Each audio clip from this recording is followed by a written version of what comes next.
Thank you very much. All right, I spent the last 2 days since I've arrived racking my brain how to squeeze a 4-hour presentation into 2 hours.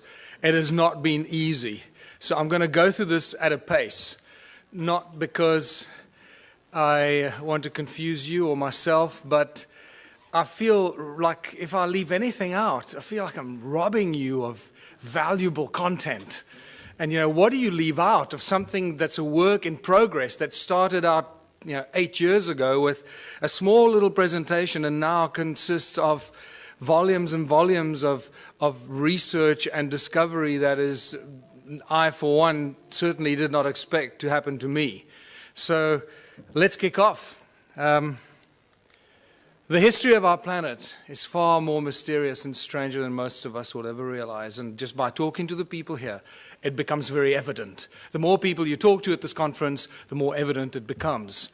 And the interesting thing is that the closer you get to this beautiful blue planet, the more you realize how deeply divided we are as a species. And it's that division, very constructively created division, that is being used against ourselves. And this becomes very evident by the end of my presentation. You'll know exactly what I'm talking about.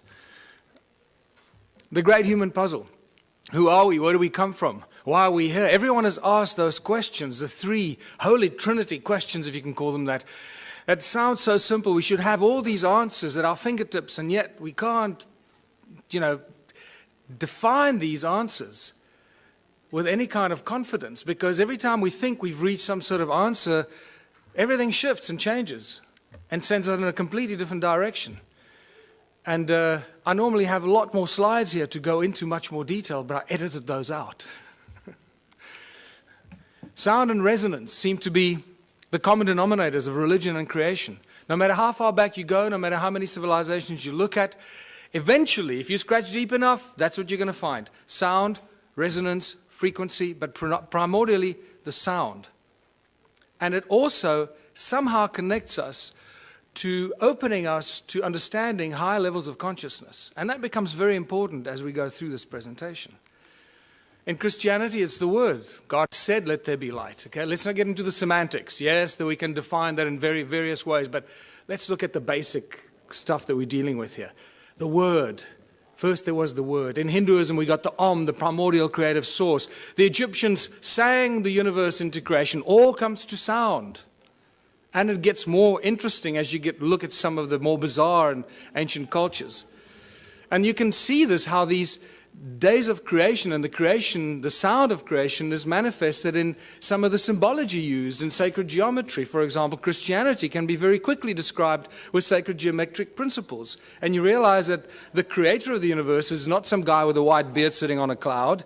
That's just complete fairy tale stuff and very distinct part of the control system of humanity. That division principle plays itself out in that philosophy. 6 aspects of Om, or the Om Mani Padme Hum. You see sound frequencies related to the creation process. And in Egyptology, the 6 aspects of the all-seeing eye of Horus. And when you see this, you realize that we're dealing with sound, 6 resonance ratios, all to do with sound frequencies. So sound plays a very important role, and one of the lesser known statements or thought patterns of Nikola Tesla that a lot of people seem to miss is that Nikola Tesla said that the earth rings like a bell. It's continuously ringing like a bell. And if you know how to use this primordial source sound frequency of Mother Earth, you'll know how to convert it into an unlimited source of energy. And I believe that's what he really did. What he did with it up at the top of the tower remains a mystery to most of us, and we're all trying to emulate that. But I believe that he was talking about the sound of Gaia, an unlimited free source of energy. And this plays a very important part in all of creation, in all ancient cultures, in all the belief systems. And I believe Tesla used this to do whatever he did to create this free energy that we're all trying to emulate.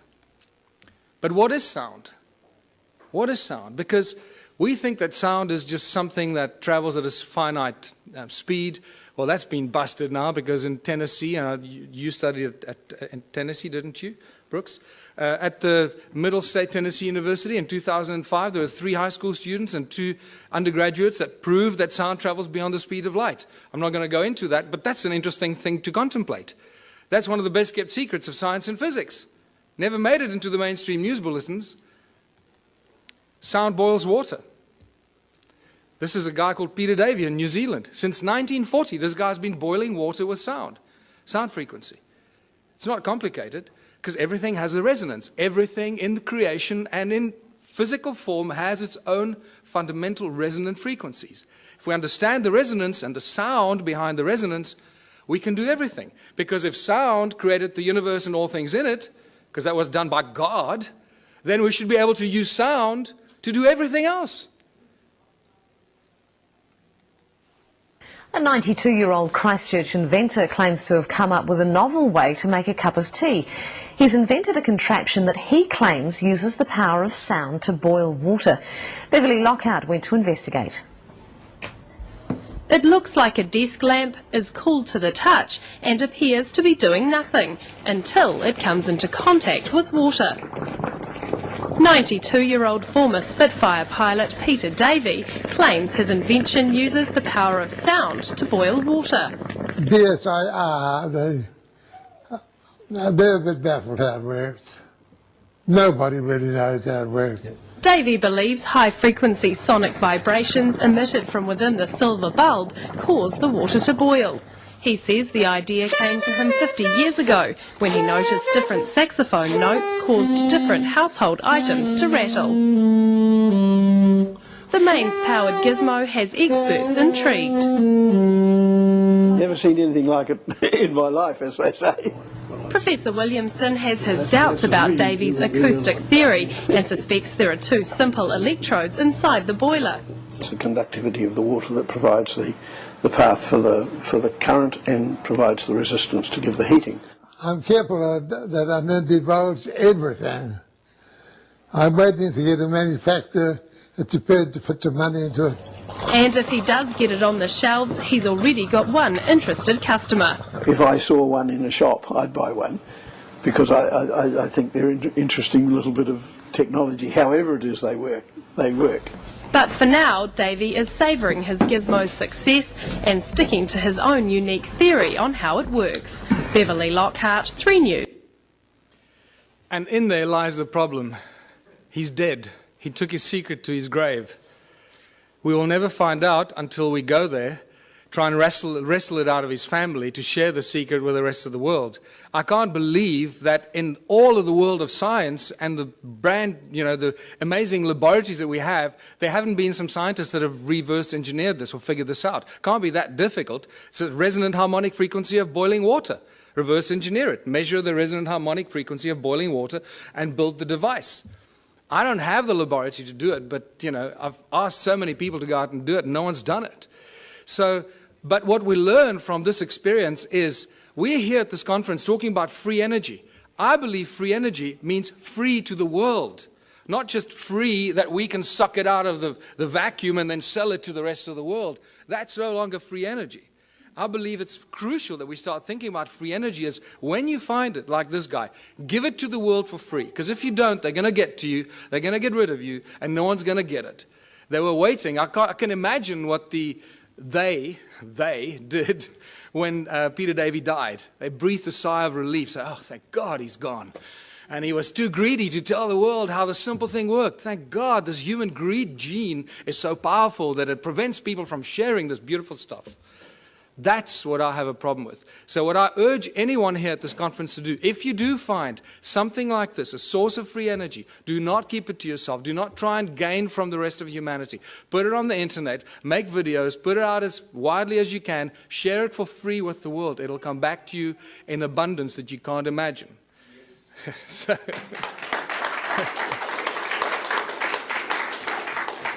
Sound levitates. All ancient cultures talk about levitating things with sound. Not just sound, but also with mind and thought. Now, we hear about it all the time, but until you see something being levitated by sound, it's difficult to comprehend. Here's a beautiful example. Most of the stuff exists on YouTube, but we don't go looking for it. So, Notice that you can hear the sound frequencies because the items they're levitating are very light. Remember, the higher the frequency, the higher the energy. So these polystyrene items are very light, so the frequency is lower frequency that's audible to our ears. So when you're trying to levitate giant blocks, you would need very high frequencies that you can't hear, and then it looks like magic. Also note that the sound source comes from two different sound sources, and it seems to levitate it at the cross point. The crossroad of the sound frequencies, that's what the levitation effect is. This is very important later in my presentation.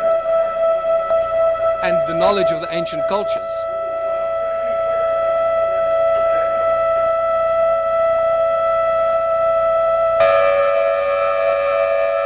Just the slightest sound variation and the thing starts to tumble and spin. Slightest little variation on the frequency. Look where it starts to spin.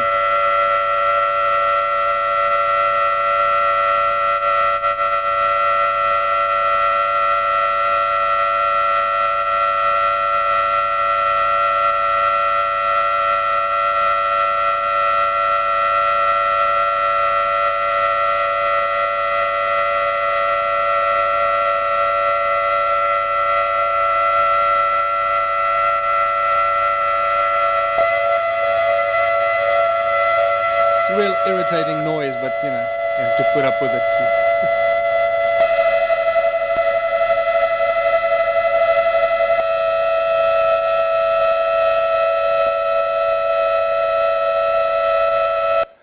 So sound levitates. It's no longer, you know, this fairy tale thing. It really happens. But sound source is also the inspiration for all the religions in the world, the great religions, and the most recognized religious symbols. This is from the guys that developed the cymoscope. I normally show the cymoscope, but lack of time. So look at this 3D bubble that is created as sound. Remember, sound is a three-dimensional thing. From the pop, it goes in all directions. It's not a wave on a piece of paper. It's a three-dimensional effect that keeps amplifying itself and goes on and on and on. Just because you can't hear it anymore doesn't mean it's not necessarily there. So here's a three-dimensional bubble that's created at the sound. But look on the right-hand side at the cross-section of it. What do you see? You start seeing one of the most commonly recognized religious symbols. Why did the religions choose the symbols? Because when you drill right into the middle of this, what seems to be at the very source of sound, the pop, or that moment, instant of pop, this is what you get. Oh boy, do I recognize this interesting symbol. And this is where you realize when the ancient cultures carved these intricate things into rock, they weren't just imagining things. They understood that sound was the source and how sound can create and levitate and manifest shape and form. And that's why they carved hundreds of thousands of these crosses in circles. And not only did they carve it, but it's also recognized by ancient cultures. In southern Africa, it's known as Mabona, the Lord of Light.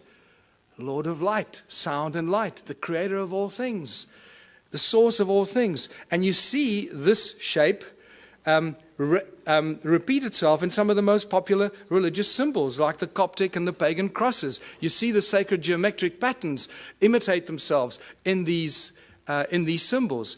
It becomes very interesting because now you know where they get the symbols from. It all comes from sound. What does this have to do with ancient civilizations and evolution of consciousness? Well, everything, because the ancient cultures understood this. They understood the process. They understood the source. And they used the source of sound as a source of energy. And this is what my discoveries show in South Africa. The resonating chambers for creation of energy, that's what the pyramids were. Many researchers are starting to reach that conclusion, that they were actually resonating cavities to create huge amounts of energy. And they would have looked something like this. What's also clear to me, the more research I do, especially at the sites in South Africa, realizing that we're dealing with sound and light, that they probably used light to activate some of these sound devices. They were actually resonating chambers, that it was activated by light. And this is why they were aligned with solstices and equinoxes with specific frequencies and energetic alignments of the movement of the sun. They would activate these ancient sites and then bring them to life. Something like that.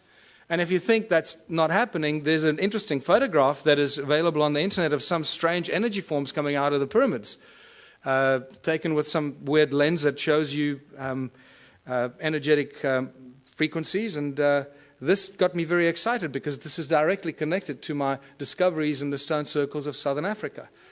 This is some interesting symmetrical interference patterns that were taken at Stonehenge, which tells us that Stonehenge was not an accidental bunch of, long-haired, loincloth, cavemen that built this with ropes and pulleys. And when you go to Stonehenge, they still have that image on the side of the tunnel as you walk towards Stonehenge. They still show the guys with ropes and pulleys building Stonehenge. It's insane.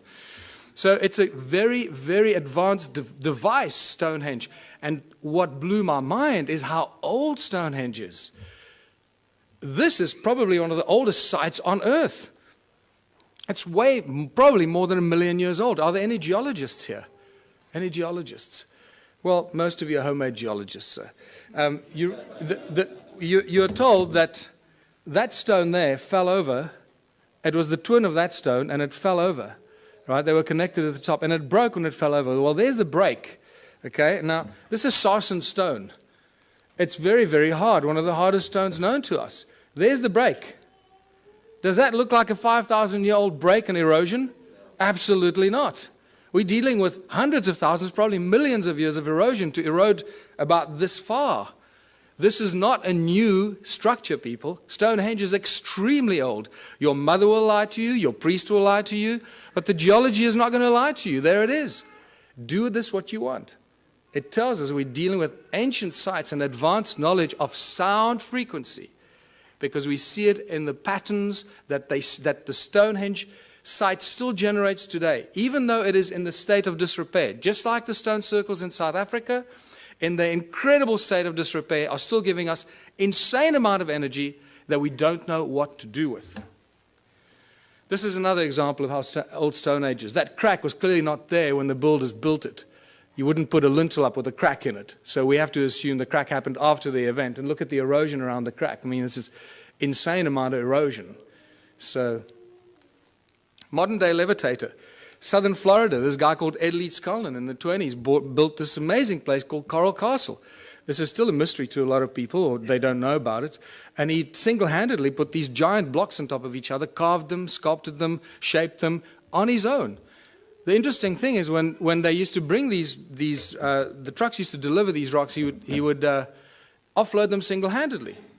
And nobody knew how he did it. He always made the guy stand around the corner or something like that, until one day, 2 young schoolboys saw him offloading these giant coral blocks. And they came home very excited saying, "Hey, Mummy, we saw the guy." And they asked, "How did he do it?" And the kid said, "Well, he did it with ice cream cones in his hands, 2 ice cream cones."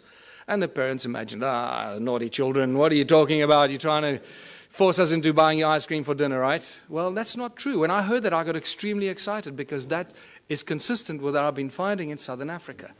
Ice cream cones, cone-shaped tools. And that's why I call it the ice cream cone phenomenon. And this has become a very important part of trying to unravel the ancient mystery, how they did this stuff. They used sound, they levitated stuff, but how did they do it? And I find many of these cone-shaped tools scattered all over southern Africa, among the ruins, wherever you go. I was up the mountain 2 weeks ago, again, walking through areas that I've never been before. Remember, at this stage, I'm the only guy researching this, the whole of southern Africa. It's like I'm the only guy researching Egypt. That's the equivalent of that. There's one guy in all of Egypt let loose to do, try and get some sanity out of this. And so I feel a little lonely, so come help. So just to show you that these ice cream cone-shaped tools are everywhere. There are thousands of them. I've just collected a few, because after a while you get bored. So, there's another one over there. And then you get to the Rosicrucian Museum in the United States, and guess what I find? These cone-shaped tools on display with Sumerian writing on it, Sumerian cuneiform writing on it, commemorating the building of the temples in Sumer. They were then stored in the walls and hidden in secret chambers in the walls that were retrieved from the secret chambers in the walls. Now they're on display in the United States. Cone-shaped tools commemorating the building of the temples in Sumer. The plot thickens, doesn't it? So let's go back to South Africa, or Southern Africa. The current belief system is that Southern Africa was a sparsely populated part of the world with only a few inhabitants up to about 1,000 years ago. And they tell you about maybe 5,000 people, maximum 10,000 people, hunter-gatherers running around, shooting a buck here, shooting a buck there. Well, they don't do their homework when they put this in our history books, and they insult our intelligence, because unfortunately the ancient stone ruins of Southern Africa tell us a completely different tale. But they still continue to put in our history books, still today, that these are just cattle kraal for keeping cattle. These amazing stone structures that cover most of Southern Africa. But they didn't know that it covered most of Southern Africa, so they put these ignorant things into our history books. And then we pay lots of money to send our children to university to regurgitate this crap. Right? And it's spectacular. They just make the stuff up, put it in the history books, but because they doctor this and doctor that, everybody just kisses their butt and nobody questions them. It's really sad, but just to show you what some of these structures look like, I'll go through these rapidly. They are really remarkable structures. And the walls are not very high. Sometimes they're flat with the ground. Some places they're 3 meters tall or 2.5 meters high. The most important thing that you need to notice is that each one is completely unique and different. There are not two that are even closely, remotely the same. Each one is completely unique. Now, that was a question that wasn't asked until I came along. What you also need to look at is the stuff around the obvious structures, not the structures themselves, because you'll see that there's a lot of stuff around the structures that is hidden by soil. It's not visible to you unless you're up in the air, like you're looking at from this vantage point. Otherwise, you don't even know it's there. You walk through the veld, you have no idea you're walking over ruins. And then when you look at it on Google, you say, oh my goodness, I was walking there, and I was walking right through all these ruins and these terraces. I didn't even know it while I was walking there. And this is the awakening that happens. I mean, let me just go back here. I mean, look at this horseshoe-shaped structure here, attached with a circle inside, with a stone right in the middle of it, with these weird two, like, towers that lead you in there. And this arm of this from the center goes right through the middle of this. There's some weird stuff going on here that we don't understand. Look at all this stuff hidden by soil underneath, around this obvious ruin here. There's another horseshoe-shaped, ohm-shaped structure. And what does ohm represent in modern electronics and electricity? It's linked to vibration, frequency, the movement of current, and so forth, resistance. Look at all the stuff in between, covered by soil. You have no idea that there's much more of this stuff in between, connecting this one to that one. And then they build beautiful flower-shaped stone structures because they look like pretty flowers, right? Except you can only see it from the air. And they're all connected by these channels. There's a channel coming out of it and a channel running down there that's badly destroyed, and these strange hexagonal shapes. What is activity all about in Southern Africa? Always about gold. Don't you ever forget it. Always about gold. And remember, it's not the obsession of humans with gold, it's the God's obsession with gold. In Genesis 2, when Adam was alone on earth, Eve had not yet been fashioned from his rib. God comes to Adam and says, hey buddy, there's a place called Havilah. It's land full of milk and honey. The land is good, the water is good. And by the way, buddy, there's gold.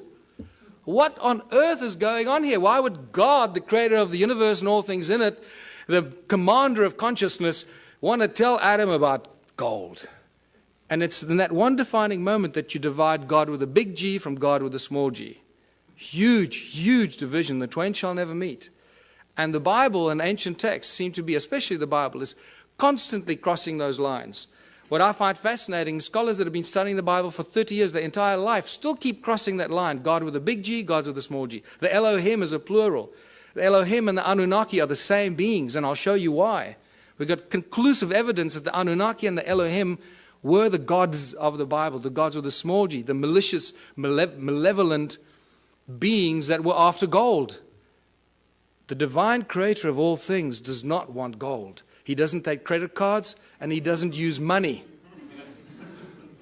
And we'll get to that.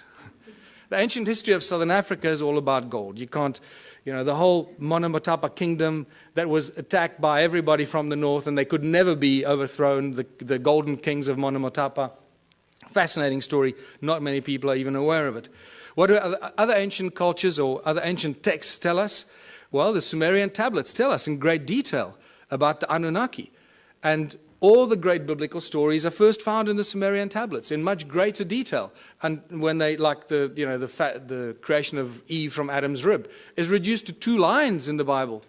In the Sumerian tablets, it's a whole chapter on it, how it happened, how they put Adam into a deep sleep, and blah, blah, blah. It's phenomenal information. But so what we do know is that a lot of the stories in the Sumerian tablets are translated into the Bible much later and abused or used for abuse against humanity. Work in the Abzu is the constant reference in the Sumerian tablets. Abzu has been given many names, but its primary sort of reference is always linked with gold. Abzu is where the gold came from, and there's some great references from Sitchin's work where the landmass, the shape of a heart was given, in the lower parts thereof golden veins from the earth's innards were abundant. Abzu, of gold the birthplace, Ea to the region the name gave. And I draw that comparison for you to show what he's talking about. The Sumerian god Enki is inextricably linked to southern Africa and the gold mining empire. And in my longer presentations I go into more detail why I say this, but it's just overwhelming. It keeps coming in waves and waves, how Enki is linked to southern Africa and the gold mining empire that he set up there some 400,000 years ago. Now, Enki is not unknown in African ancient history. Creator Mutwa told me that Enki is known as Enkai, the creator of the human race.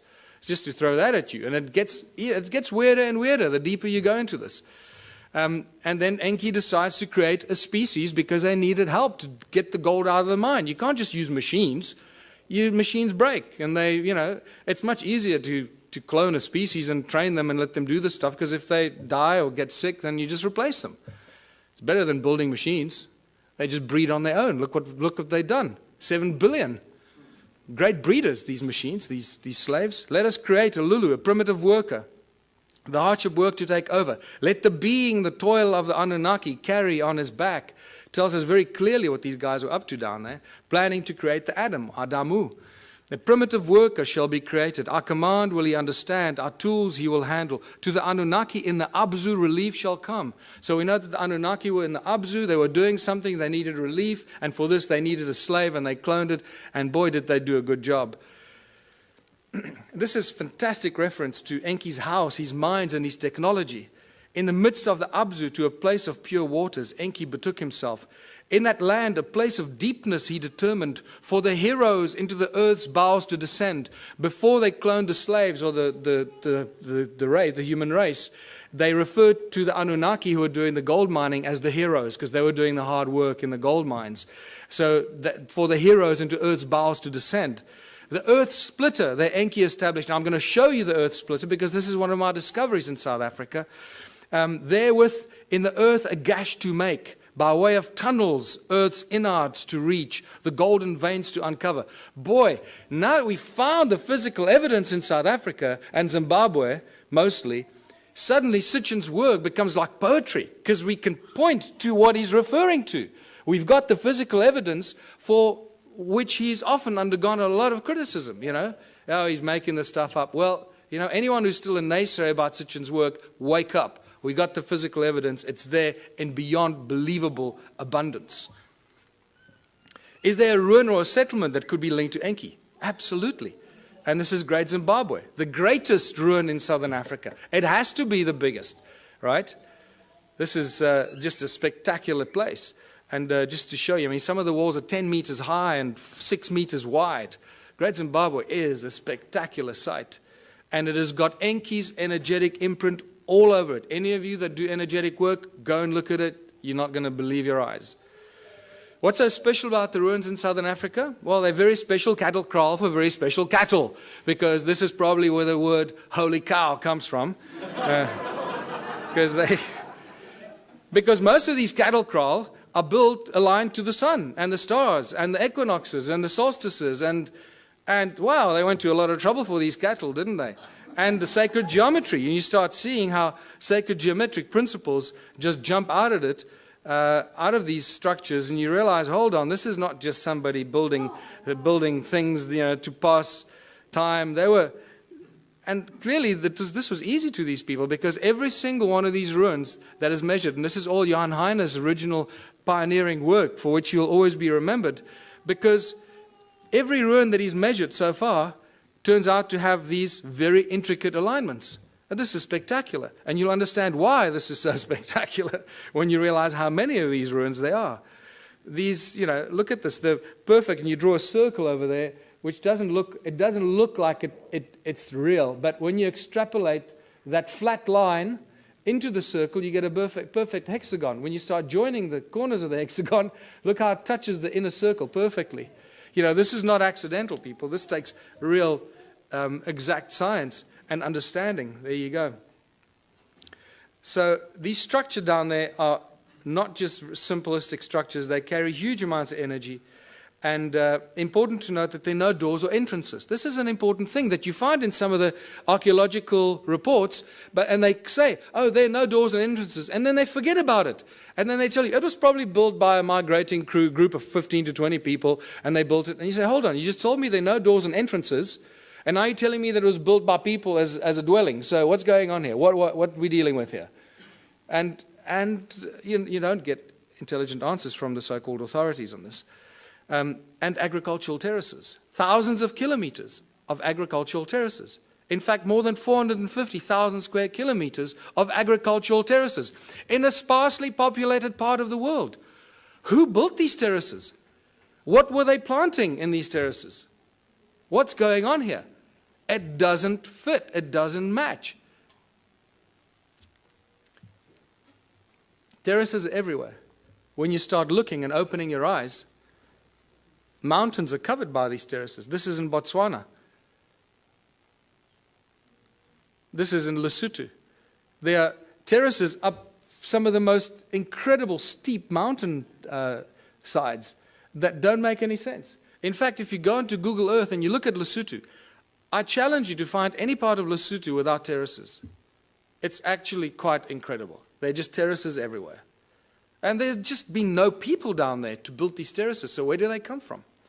This is one of the greatest examples, because you can see the channels that link them, the circles and the terraces, all one giant grid. Nothing stands alone. Remember I told you, look at around the circles, the stuff hidden by the soil, because there are no standalone circles. They're all part of a giant grid, a huge grid.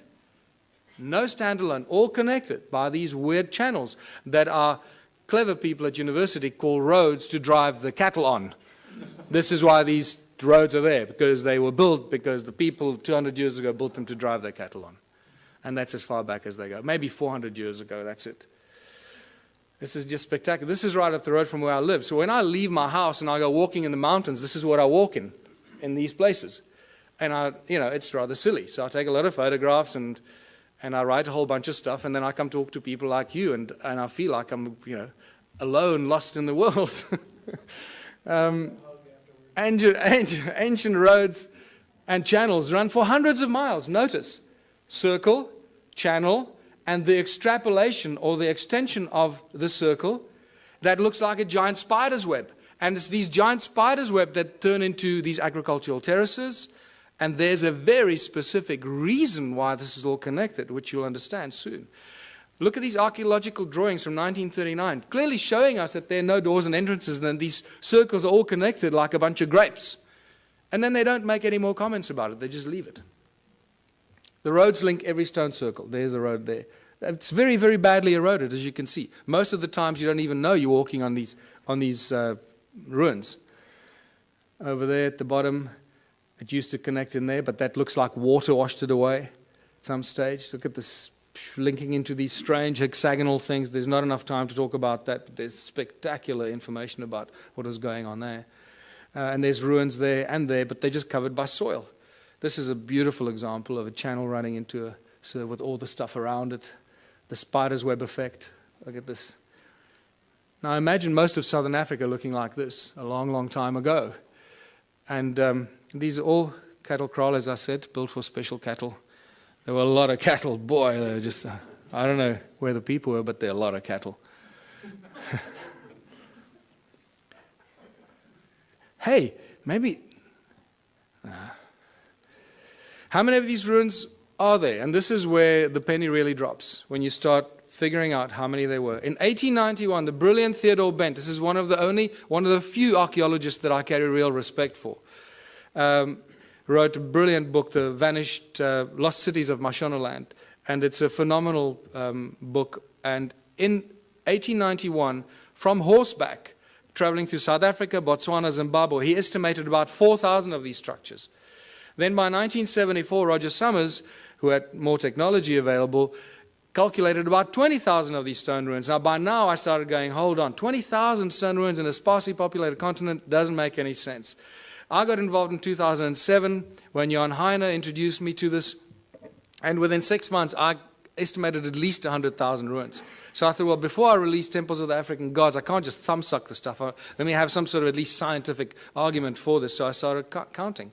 I used Google and aerial shots and just started counting, and extrapolating, getting averages per hectare, per square kilometer, per larger area. And I went all over southern Africa and found these densely clustered areas and got averages. And some of the aerial photographs looks like, there's circles here. When you look closer at it, when you study this, you see how connected they were. This is all over southern Africa. Some of them are in the Transvaal or in Gauteng, what used to be the Transvaal, in Mpumalanga, in the Orange Free State. There's some in Natal, KZN. I just found some in KZN 2 weeks ago when I traveled to KZN. And I hadn't found any before. So wherever you go, you find more ruins. Zimbabwe, Botswana, as I mentioned. And this one I'll be talking about again. This is near a town called Bronkhorstspruit, very strange looking structures. This is again close to my house. And this is south of Johannesburg. There are thousands and thousands of these south of Johannesburg, and they think they discovered gold there in the late 1800s. And this is just spectacular. It's the density of these. This is other side of Rustenburg, where I grew up near the platinum mines on the way to Botswana. This runs about 5 by 5 kilometers, and it's just dense like this. It's ridiculous. And this is back near where I live, just to show you the circles with the channels connecting them and the terraces. And by the time I finished counting, getting all these averages, I found out there were more than 10 million of these. So forget 4,000 and 20,000 and 100,000, more than 10 million of these. In fact, I can now tell you categorically it's probably closer to 20 million of these. And we'll be surprised if there aren't more. It's spectacular. We're dealing with the largest and most mysterious ancient civilization on earth that no one's paid any attention to until now. What happened to them? What happened to 10 million stone structures and the people? Forget the stone structures. We've got evidence of those. Where are the bones? Where are the dead people? There's nothing. Not a trace of who occupied these. Isn't that more mysterious in itself? That for an extended period of, I'll show you, about 280,000 years, people lived and worked here. Then no fossil remains of these people. What on earth went on here? This is where you start listening to people like Drunvalo Melchizedek, when he says that, human populations have been evacuated and moved from one planet to another. You go, well, hold on. Suddenly that makes a little bit more sense than anything else. Because we should have found bones. There's been a lot of digging, mining, and there should be bones everywhere. Farmers, building houses. So what happened to them? This is where the Sumerian tablets become very important. And the King's List, I'm going to come back to this, because in the two King's Lists that give us exactly the same story, they give us the names of 8 kings that ruled for about between 220 and 241,000 years. The names of the kings are the same, the places they ruled are exactly the same. The dates vary a little bit. So you've got to allow some, mistakes in translation. But the names and places remain the same. This is very, very interesting. But what this tells us is 2 very important things that I'm going to come back to later. And this is a repetitive theme in the Sumerian text. Is after the kingship descended from heaven to earth, after kingship was lowered to earth from heaven. Okay, to us it doesn't make any sense. Oh, we think it's some crap made up by the ancient people because they were all stupid, right? And then it tells us who these kings were and how long they lived. And you can clearly see that they weren't human, because they lived and ruled for 36,000 years, 64,000 years, 28,000 years. And then a very important thing that it tells us, a very important statement from these 2 kings lists. And then the flood swept over. So two very important things, three important things. That kingship was lowered to earth from heaven. Somebody up there decided that they were going to appoint some kings on earth, some priest kings. That changes all of human history. It tells us that they ruled for an extended period of time, and then the flood came. So we seem to have a history, a chronology of human history until the flood. Prior to this, or until now, we know very little about what happened before the flood. And this is very important. So I believe that when they say the flood came, that's what destroyed these ruins. Some 12 to 13,000 years ago, the so-called Great Flood that there's not much argument about in geologic and archaeological circles. And you can see the sedimentation. That's why most of these ruins are not visible. Most of them are covered by soil. They're hidden from us. And wherever there are stone circles, there are gold mines. You can't get away from it. More than 75,000 gold mines have been found between 2005 and 2010 in a geological survey just around the little town of Leidenburg in Mpumalanga province. 75,000 gold mines. In the 30s, I've got two distinct, separate reports from two separate miners that mined in the province of Limpopo, northern South Africa, that found mysterious mine shafts, tunnels like this, at about 100 feet down while they were mining gold. Remain unexplained. Tools and artifacts were confiscated by the authorities, never to be returned. In the 1990s, De Beers found a mine shaft 22,000 feet deep that scared them. That they say it was cut with absolute precision, indicated some advanced laser technology that they do not possess. Anglo-American, I know, has a secret file that they keep for covering up ancient mines and shafts. Anytime they come across an ancient shaft or a mine, they cover it up and move on. They don't even discuss it, but they have a specific file for that. And I was told this by the chief geologist, Anglo-American, while we were having a beer at a pub. He just volunteered this information to me. I was amazed. But then he didn't know who I was or what I was doing. Sneaky bastard. What kind of stone are we dealing with here? It's a very special kind of stone. It's known as hornfels. And it's known by geologists as ringstone. And I was the first person, I'm astounded, the first person to ask what kind of stone was used to build these ruins. They just, don't go there. And it's metamorphosized quartzite. It's incredibly hard. You can't break it, people. I've tried to break some of these. This sliver is a break I keep in my museum. This happens as a result of heat. You expose it to fire, it breaks up. So clearly they didn't use fire in any of these ruins. Otherwise there'd be none left. As you can see, it's black on the inside, very hard, and then it's got this stuff called patina, the skin, like a skin that grows. It's an oxidization and calcification process. It grows incredibly slowly on this specific rock. And what is fascinating about this hornfels stone is that it conducts sound incredibly well. It rings like a bell and light. There's some more examples that I found that I keep in the museum. And more spectacular examples. And just to show you, there's a little... The most remarkable artifacts that I've collected, this particular stone in my hand here, this beautiful Stone Age club, it looks like something out of Flintstones. I'm going to show you how they ring like bells, because I can't carry these with me all over the world.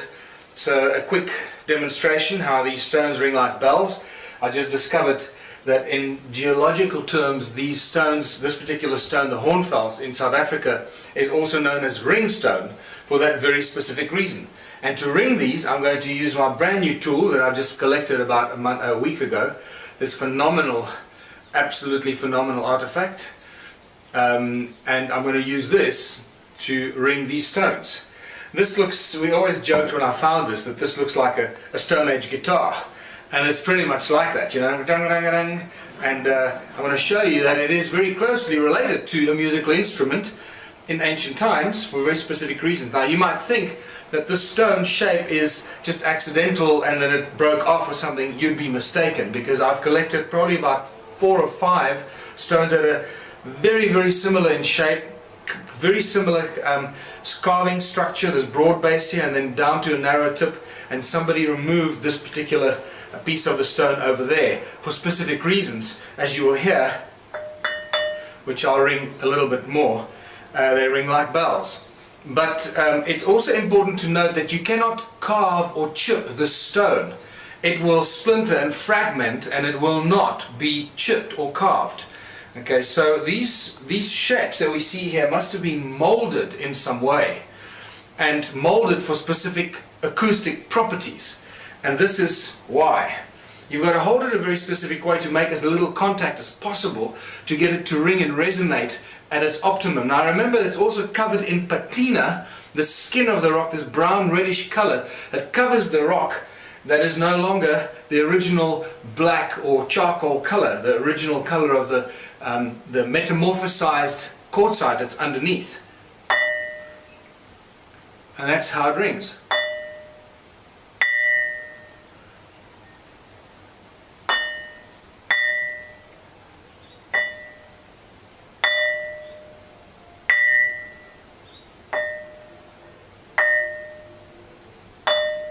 I can actually feel my fingers underneath are deadening the ringing because I'm holding it and it's deadening some of the effect.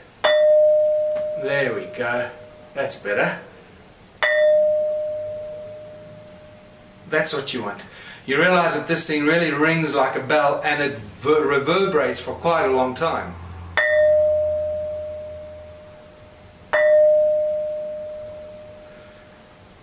Alright, and now to show you that this is not the only one, here's the other one. The Stone Age Club.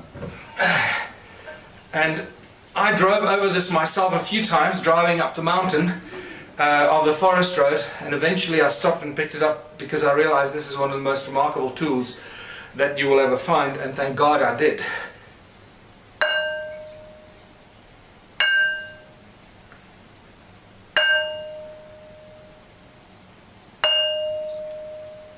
And it is very heavy.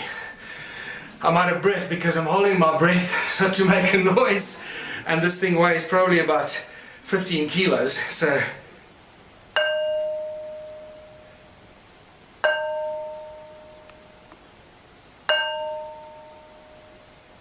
and there you go. Demonstration how these stones ring like bells, and they were used in all kinds of ways and fashions, just like the ankh, to create specific vibrational frequencies and specific notes to use as a form and a source of energy. And just to remind you, metamorphosized quartzite is full of what? So we can talk about this later, when we start getting into the consciousness principles. What are we really dealing with here? And what do these ancient sites contain? How much information is actually stored in these ancient sites? Yes? Just a quick question with the stones there. I noticed that the frequency was the same. It seemed to be the same note. Did you actually ever try and measure the exact frequency? Yes, we did. We measured. Well, not those two. I haven't tested those two. But somebody emailed me. I get thousands of emails. Somebody emailed me saying that's a B flat, I think. That is very important, but it's just not enough time to go through all the stuff. Sorry. And then all these anomalous tools I've been collecting and finding. Strange tools. Once again, some of them are these cone-shaped tools, always to these points. And then the stone phallus. Stone phalluses seem to be very popular in these ancient times. What's important to note, see how the patina has covered all of them, remember? Somebody must have carved them or shaped them at some stage. And they're all covered in this brown patina. Okay, keep that at the back of your mind.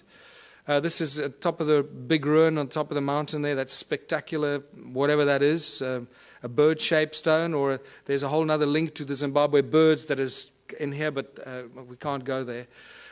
These strange tools and artifacts that are just spectacular, that make no sense to us today, because it's not part of normal archaeological, stuff that they exhibit. And then the most spectacular mystery in all of archaeology, the sacred stones.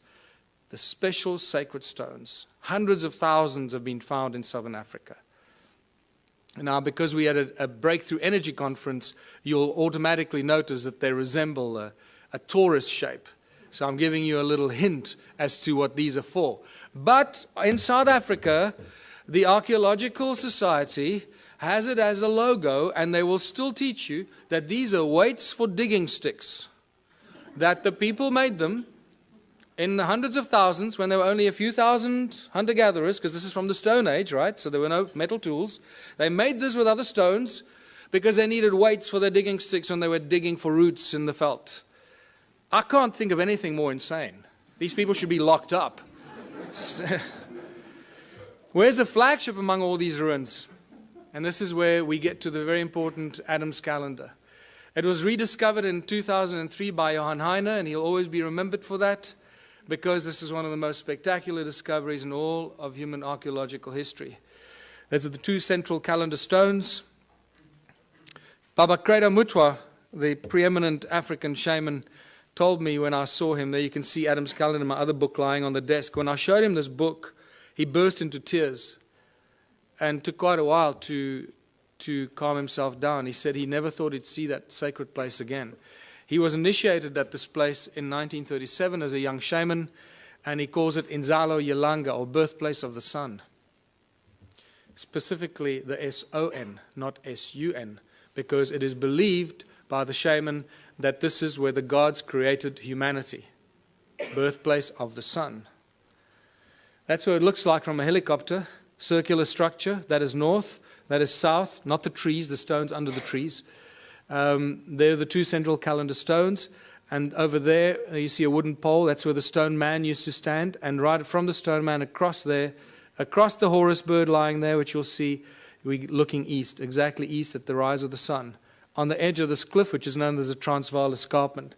There's looking north, exactly north, between the two stones. You can see north-south line goes right between the two central calendar stones. And why is it a calendar? This is Johann Heine showing me of our very first visit there, why it's a calendar. And he did all the original calculations when he rediscovered it. This setting sun casts a shadow, this rock casts a shadow on this one, and you can tell every day of the year, from the summer solstice on this side until the winter solstice on that side, and it comes back. So it's still an accurate calendar. And one of the few that I know, I can't think of any others that do this, monolithic calendars or Stone Age calendars. This is a 3D reconstruction that we did, putting the stone man back in his place, who was removed in 1994 by the Minister of Environmental Affairs, to put a plaque on it to commemorate the opening of the Blue Swallow Nature Reserve. Isn't that ironic? Desecrating one of the oldest sites on Earth. And then they try and prevent us going there because we're bringing tourists there and we're desecrating the place. And there you have, looking out east from the stone man across the calendar stones, very distinct Horus stone, looking at what? 3 stones that seem to align with those pyramidal structures over there, that are aligned with the rise of Orion over there. But you'll see more about that now. How do we date the stones? We look at everything. I'll look at anything, because you can't date stones. So you got to look at everything. Use your, do what the guys in CSI do. Follow the clues and the evidence. And what makes most sense, you have to go with that. So first of all, every stone there is known as dolerite. It doesn't belong there. It is now categorically proven and shown from geological studies that those stones do not belong there. They were brought there by somebody to build the calendar site. That's the edge of the Transvaal Escarpment. It's known as Black Reef Quartzite, and it's full of gold. There's a gold mine underneath that ridge, actually, an ancient gold mine. The erosion, that piece there broke off there. That's the erosion on the tip of that ridge, on the break. Most geologists I've asked suggested to me, pick a number above 50,000 years for the amount of erosion that happened there. So 50,000 years ago, that piece broke off and landed there. Right? So now we're starting to get to the ancient age of this. But this is one of my best, is the patina growth, because I've told you already that these tools have been molded and shaped, and the patina has grown back. That's what it looks like when the patina is gone, black, and then the patina grows back. This is a great example of a monolith in one of the stone walls that at some point broke, and this tip broke off. Look at the patina that's grown back. There's about 2 millimeters of patina growth. We're dealing with something. This patina is known to grow at about 1,000 years per microscopic layer. 1,000 years per microscopic layer. So for a millimeter or 2 millimeters of patina, we're dealing with something that's 100, 200, 300,000 years old. We don't really have a measure for it, but it's extremely old. And we know that this is not normal archaeology. Look at this beautiful carving of one of the stone structures. So not only did they build the stone circles, but they first carved them into rock. This is another interesting part of this presentation that I normally go into a lot more detail. But look at, after they carved this crack appeared through the rock. This hornfels stone, you should see the black of the hornfels on the crack. On a fresh crack, you'll see the black of the hornfowls. But it's so old that the patina has grown into the crack and completely covered up the black color. So this shows us how old this carving is. So we're dealing with probably 50 to 100,000 years old that this carving is. So these are the kind of indicators that we have to use when you deal with this kind of evidence, because you can't follow the normal archaeological routes. They just don't have the tools to do that. But this, my friends, is by far the most important discovery, I believe. If you look at the circular, you can see the whole Adam's calendar is a circular structure, north-south. But the first thing that you notice is that it's not at 12 o'clock. It's not true north. It's slightly left of center. So Johan Heine and I had it measured, and we found out that there's a 3 degrees, 17 minutes, and 42-second deviation anti-clockwise. Now, that's not possible, because we're not dealing with magnetic north. We're dealing with true north.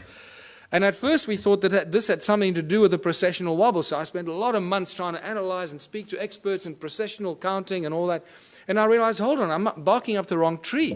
This is true north. Wherever you are in the precessional wobble, true north stays at true north, right? So what's going on here? This is 3¼ degrees deviation. I believe that the man that holds all the information is Charles Hapgood, who's been trying to teach us about crustal displacement and crustal shift. I believe that Adam's calendar is a real geophysical example that crustal shift displacement did happen, because these guys did not make mistakes. They would not have accidentally built at 3¼ degrees out of alignment. It's not going to happen. So, we know that crustal displacement happened, we just don't know when. But here we have physical, geophysical evidence that it did occur. And then obviously the Orion connection. You can't get away from the Orion connection. All ancient cultures do it. I've mentioned it already, those three. There's your Horus stone, and look at that distinctly carved rock there. Those three, if you lift them up, they align precisely with the rise of Orion's belt when it was flat on the horizon. I've had 2 separate calculations done by 2 separate astronomers. Both of those will be wrong, because none of them took into account that 3¼ degree misalignment. So, but it just shows you that their calculations are really, really old. That's really interesting. I didn't cross-examine on them. And just to show you this beautiful Horus stone, I discovered that one morning when I went there with another guy very, very early when I started doing this exploration. And that stone was covered by soil. So we couldn't see. I didn't know that it was actually a Horus or a bird-shaped stone. But then when I moved the soil away from about there, suddenly this beautiful head and nose appeared. It doesn't look like much from here, but there's nothing to stand on to take photographs. You know, if I take one step backwards that way, I fall off the edge of the cliff. So, and there you go. It's about 3.5 meters tall. There's a fat belly there that you can't see on this angle. And the nose is broken off. That's probably maybe another foot there that would have extended. If you lift it up, there you got it, reconstructed. Adam's calendar. When I called it Adam's calendar, I had no idea how close to the truth it was. This is where humanity was created according to ancient African culture, where the Annunaki artificially, genetically created the Adamu, the human species that we all belong to in various forms and shapes. And then we get to the discovering of the pyramids. The mystery just, gets better and better. Look at that. This is one of the first pictures taken of Johan in 2003 when he started measuring the calendar and finding out all these mysteries. One of the best pictures, because I've been there thousands of times and you just don't get good pictures of the pyramidal structures. There's a third one, a little one over there, just sticking its head out. I've been told through various means that there's about 30 meters of sedimentation down there. So we're only probably seeing half of those pyramidal structures because of the flood, remember? The flood that destroyed all the stuff. That would have covered all of it. Why are they pyramids? Why am I so convinced they're pyramids? For various reasons. First of all, when you go into Adam's calendar, the moment you cross the circle, because there's no obvious circle, it's an imaginary circle. The moment you cross that circle with your GPS, you lose signal. Okay, it works here. The moment you walk in there, your signal is gone. And I love the macho guys. They just love it. Oh, my GPS will work. You'll see. I'll show you how my GPS works. And they go in there. It's fantastic watching them. Just see that ego drop very quickly. And then when you take the same GPS down to the pyramids, there were 4 of us. I will forever regret not taking a photograph of it, because there were 4 of us standing with GPSs like this. And every GPS gave you a completely different reading. Not just slightly off, but miles off. You were like, in another province. It was insane, right between the two pyramids. Not only that, but all these ancient cultures built things according to the sacred geometric principles. So I thought, hold on, this will tell me if it's linked or not. Let me draw a golden mean spiral from Adam's calendar and see where it lands. Well, I didn't have to guess. You got it. So here we can do a beautiful twist on those that want to stick to mainstream science.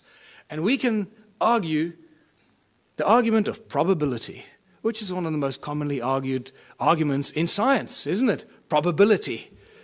So the probability factor that the golden mean spiral accidentally ends between the pyramids is so completely out of kilter that it has to be linked. You're dealing with several million or several billion odds to one that it's an accident. So the probability factor plays a very important role here. We're dealing with something that's connected, and also through channelings and other psychic revelations, I've been told in no uncertain terms that we're dealing with some very advanced stuff here. And then when you connect Adam's pyramids through Great Zimbabwe, Enki's house, it lands right in the Great Pyramid of Giza. And all along the 31 degrees east longitudinal line, the Nilotic meridian, right, which is also linked to the white lions of Timbavati, the sacred white lions of Africa. And you start seeing all this connection. It's just beautiful. It just unravels more and more. And then my beautiful friend Willem de Swart, who's decoded the numeric system and the secret numbers of God, made it very clear to me that the name Elohim equates to the number 31. Elohim. 31 degrees east longitudinal line. So this gives us an indication that the Anunnaki and the Elohim are the same group of beings. I just recently did an interview with George Nuri. The very last caller that called in told me he was abducted by the Anunnaki 12 years ago, before he knew any of the stuff we're talking about here. They told him they were tall, about 9 feet tall, blonde, blue-eyed individuals. They told him they were the Anunnaki, and they also told him they were often referred to as El or Elohim. That was very interesting, and then the show ended. So I need to talk to him more. So what were all these stone circles for? Millions and millions of stone structures, all connected. Each one is completely unique, different, built with stones that ring like bells. What's going on here?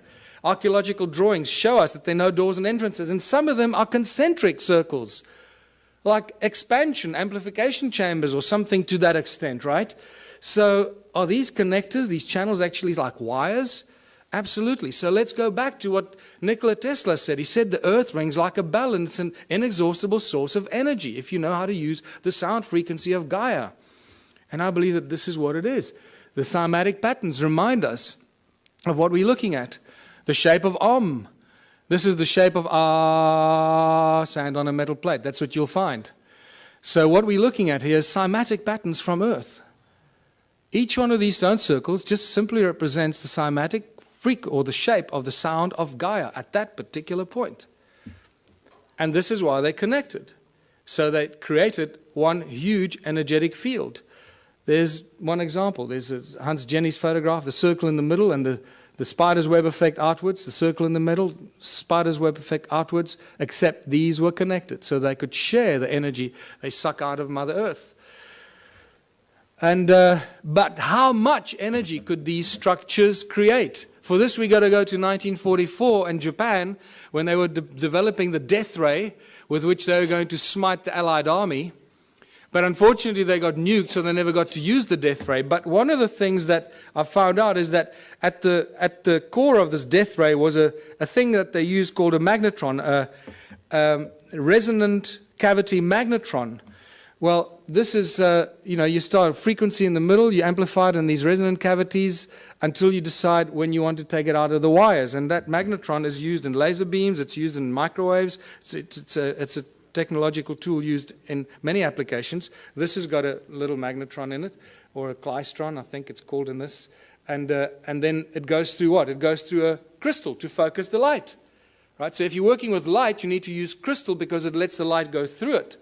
Right? So I believe that this magnetron was used. There you go. If a magnetron a few centimeters in diameter could fry the Allied army, how much energy can a magnetron 22 meters in diameter create?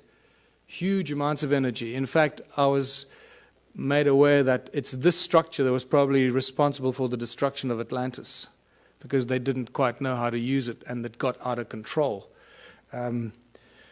So I believe when you read those translations of Sitchin, where he says Enki built the earth splitter with which in the earth a gash to make, I believe this is the earth splitter or something like that, creating huge amounts of energy, putting it into the giant grid, giant energy grid that connected all these stone structures in southern Africa.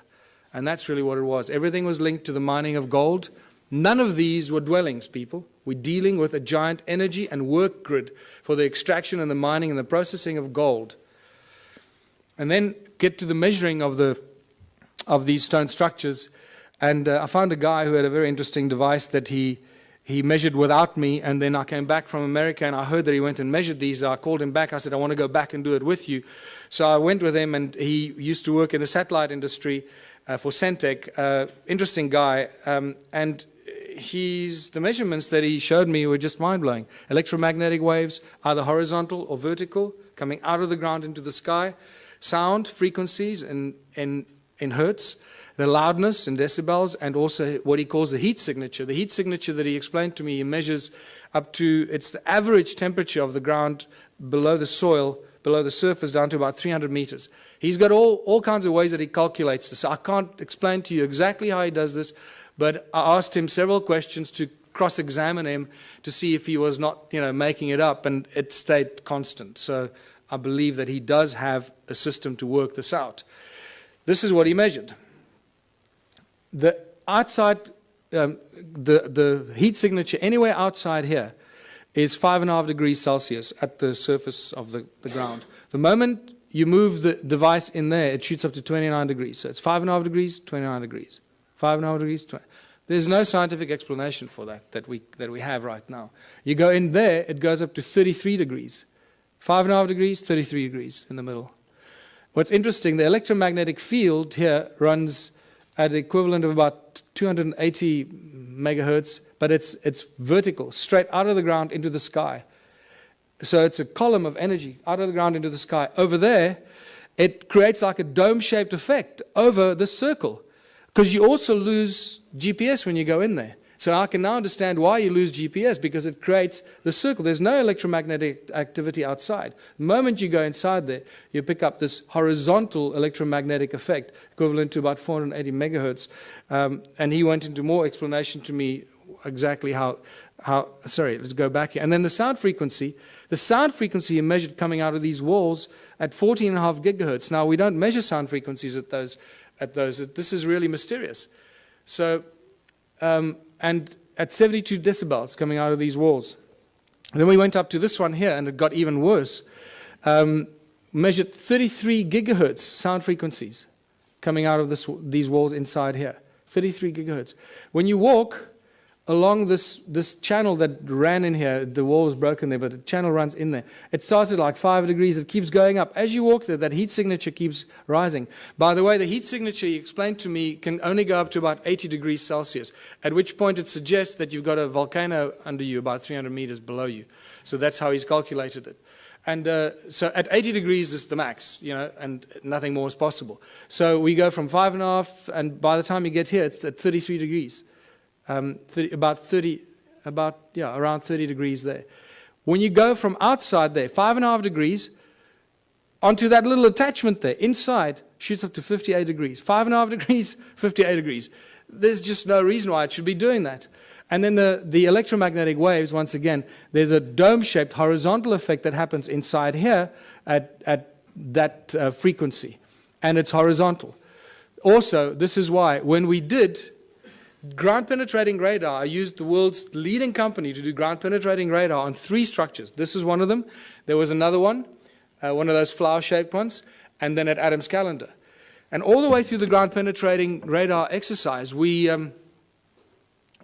I kept asking the guy, are you getting GPS signal? And he says, yeah, sure. And he had a really big GPS thing on his back, and I thought, okay, well, our measurements are down the drain. That's it. The guy was lying to me. And then I waited, after working like a dog for a whole long weekend, because to do this GPR is not easy. The GPR devices are not meant for rocky terrain. You've got to drag this big box and up the rocks and down the rocks, and I had to do the dragging. So I worked my butt off for the whole weekend expecting some results.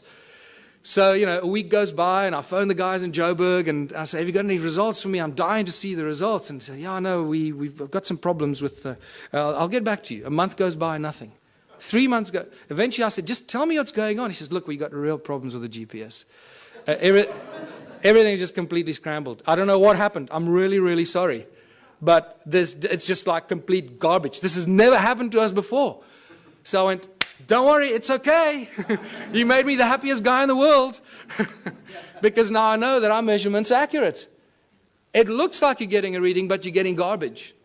So when they put it in the computer nearly blew up. It said, sorry, buddy, I don't like what you're feeding me. And then we get to Adam's calendar, and everything we know, or we think we know, just flies out the window. There's the imaginary circle once again. And as you approach it, the heat signature is at 9.5 degrees. It's a little higher than the other places. As you cross that imaginary circle, remember there's no wall. So 9.5 degrees, as you cross in there, it shoots up to 77 degrees. 9.5, 77 degrees. But then when you go in between the two calendar stones, it shoots up to beyond 80 degrees, beyond what suggests you're standing on a volcano. This is bizarre stuff. Is it the human that enters there that makes the change? Or if you leave a thermometer in there, is it the temperature? It's not a thermometer. No, this is special calculation. It's a heat signature. It's not the temperature of the ground. Okay, so it's the average temperature that he explained to me, about 300 meters below the surface. Going up in temperature, suggesting that at about 80 degrees, that heat signature would equate to a volcano, volcanic activity. And then we measured the sound frequency, first of all. Once again, nothing outside. And then as you cross that imaginary circle inside, it shoots up to beyond 375 gigahertz. This is sound frequency. Now, I've never heard of anything before measuring sound frequency at these frequencies. In fact, I've had several people argue with me that sound doesn't exist at those frequencies. I say, oh, well, it just disappears. What happens to sound? It just disappears because we can't hear it. So there's an interesting debate to be had there with some of the brainy people out there. 375 gigahertz sound frequency. That's insane. That's ridiculous. But then the electromagnetic fields become very important in this discovery, because as you cross in there, it shoots up to 1700 megahertz, equivalent electromagnetic activity, horizontally, creating a dome-shaped effect. Again, this is why the GPS doesn't work inside there. But in between those two calendar stones in the middle, it shoots up even higher to 1800, but vertically, straight out of the ground into the sky. And that just blew my mind, because that made me realize that we're dealing with something very special. Since I first started going there and taking psychics and connected people there, there have been hundreds that have told me things about the site that could not be told unless you knew something. So once again, the statistical probability that they were lying to me is out the window. They must be telling me the truth. And the recurring constant, that thing that I've been told by, strange woo-woo people, is that it's an active vortex and a portal. Now that we've measured it, I believe them, because this is the kind of thing that we measure there. Electromagnetic waves run horizontally, vertically, and then vertically coming out of it is one vertical shaft of electromagnetic waves straight into the sky. So what is this calendar site all about? What were they doing here? What were the Annunaki doing here? They were getting gold. They were using the people to mine the gold, using advanced technology, Caesar technology, getting it off the planet. We know that they were getting it off the planet. Sitchin makes it very clear in his translations. But he says they would beam it up with skyships. I think he was very, very close to the truth, except the word skyships was misinterpreted in his translations. It wasn't skyships. It was a contraption like Adam's calendar. Beam up the gold, Scotty. Where do you want it? That's what we're dealing with here. They were getting the gold off the ground, off the earth, somewhere else. The gold isn't here. One of the biggest mysteries. Where's Germany's gold? Where's the gold in the USA? The gold is missing. Suddenly all the countries around the world are waking up that they don't have any gold. Well, this is an age-old story. It goes on for all of human history. Remember when the Spaniards arrived in the Americas and everywhere in the world, they found the native populations, they had all this gold, and they asked them, who does the gold belong to? There was always one answer they received, The gold belongs to the gods. And they were right. And they're getting it off the ground, off this planet. So, Caesar technology was only discovered in the 17th June 2009. This was reported on in some of the scientific journals, talking about sound as being used as laser beams. Not light, sound. And they think it's very exciting because it's got great applications in the military, obviously. And this is where the sacred stones come in. Because I believe these are not only energy devices like toruses, toroid energy generating fields because of the special stone they're made of, but they're also frequency converters. One frequency in, another frequency out.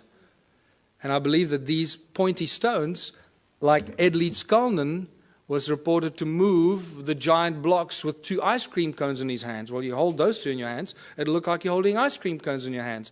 And at the point where they cross, beaming high-frequency sound waves, they will create levitation. The higher the frequency, the higher the power and the energy, so you can lift huge things up and move it around as you want. Ice cream cones in your hands. Boy, those 2 schoolboys made my day. There you go. What I find interesting is that average 3 centimeters, which equates to 10 gigahertz. So when we reverse engineer this, I'm looking for laboratories that work on laser technology. We can do some remarkable experiments, people. We'll change the world. We'll use these stones and we're going to discover new energies. And we can, any volunteers, we can put you in front there, set it up, and see what happens if we phase you out or if you're still there. 10 gigahertz. So what have we learned from all of this? If we don't learn something from this information, it's completely wasted on us. And I believe we're going to have a break now. Is that true? We're going to have a break? No break? So I was going to have a 10-minute break, but mostly for your sanity, I'm used to this. So I believe that we're reaching the conclusion of a prophecy. All the ancient cultures have these great, amazing prophecies that last thousands and thousands of years, and they say that the end days will be as the first days. Did you know that in 1980, in the mid-80s, 4 of the North American native tribes came to South Africa to meet with Creator Mutwa and some of the African shaman because they believe that the new age will rise out of South Africa. It was quite amazing. And they had all these ceremonies at these sacred sites and so forth. So the end days will be as the first days. Well, if humanity arose out of South Africa, then it should restart there again. And it makes me quite curious to see what's going on in South Africa at the moment. There's some really interesting things, and I seem to be involved in a few of those for some reason, but we're rediscovering free energy. We're discovering that sound is a source of energy. We just need to realize how to use it, figure out how to use all these ancient stone circles that give us insane amounts of free energy every second of the day. We just don't know how to use it. We're crossing the galactic plane. It's the rise and fall of civilizations, concluding these giant, as Plato called it, the great year. We're exposed to frequencies and energies that we probably haven't experienced in the last 26,000 years. So no wonder we're going through, turmoil, and a lot of people are going crazy. They don't know how to deal with it. We're exposed to galactic light from the great sun, the cosmic, the center of our galaxy. And we're exploding with consciousness. Why? Why are we exploding with consciousness? Because this galactic light is activating our DNA, and there's plenty of scientific evidence for that you can go and look at if you still don't believe that. And it's doing amazing things. It's not just activating our junk DNA, 97% of it. So as our junk DNA gets activated, it creates a feedback mechanism, and we start to think higher thoughts, and our consciousness grows quicker and quicker. It's a beautiful thing, this, people. And it's all connected to these crazy people, 280,000 years ago, building stone circles in South Africa. They created us and allowed us to get to this point where we can contemplate our own existence and our own humanness and figure out how we fit into this great, crazy picture. We connect to the morphogenic field and realize that the resonance is the substance of the morphogenic field and plays a very important role in, spooky action at a distance that scientists are still trying to wrap their heads around. How does this all work? And this is where I realized that if we don't learn something from this ancient civilization and apply it today, it's going to be completely wasted. So I realized that these people lived for long, extended periods of time without money. And it was Kerry Cassidy, when she first came to visit me 3 years ago, she suggested to me, you know what, you should start a political party. Because when you start sharing this information, it's not going to go down well, and you need to create a platform of credibility and protection. So I did that. And the Ubuntu Liberation Movement has now been registered as a fully fledged political party in South Africa, and I'm going to be running for president next year. That's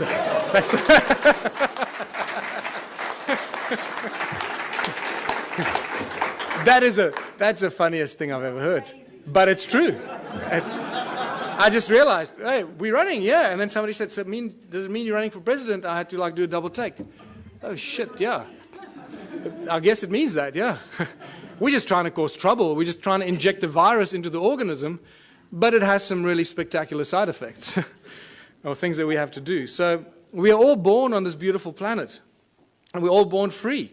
And yet, we cannot move around freely. We cannot live where we choose to. We have to follow rules and laws that we didn't agree to when we were born. We have to work to pay taxes and to earn this thing called money. We didn't agree to that either when we were born.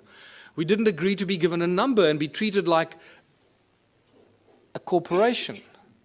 We are living, breathing human beings. We're not numbers of infinite soul and flesh and blood.